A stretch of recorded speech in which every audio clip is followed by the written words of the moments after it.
দেখো এটা কিভাবে আমি বোকা বানাই। আরে তোমাদের কবুতরগুলো তো ছাদে উড়ে গেল। তুমি কি করছিলে? আমার হাত থেকে কবুতর চড়ে বেরিয়ে গেল। ধরতে তোমাকে কি জাদুর লাঠি লাগবে নাকি? আরে এটা কি? তুমি এখানে কি করছো? এখন তুমি থাকবে ছাদে আর আমি যাব পার্টিতে। ছেদা, আমিও পার্টি করতে আসছি।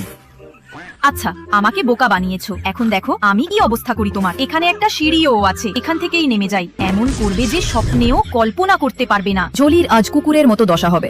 চম্পা এত রেগে গেছে, তাই ঠিক হবে না। তুমি দ্রুত যাও এবং জলিকে খবর দাও। আজ আমরা মজা করে খেলবো এবং পার্টি করব, পুরো রাত পার্টি করব।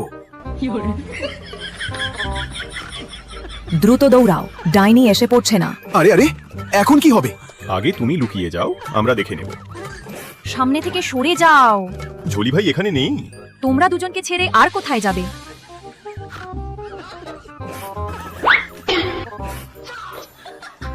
তোমাকে দরজার মধ্য দিয়ে যেতে হলে আমাদের সাথে লড়তে হবে। এই বন্ধুরা, নেক্সট পার্টের জন্য এখনই লাইক, শেয়ার, কমেন্ট এবং সাবস্ক্রাইব করুন।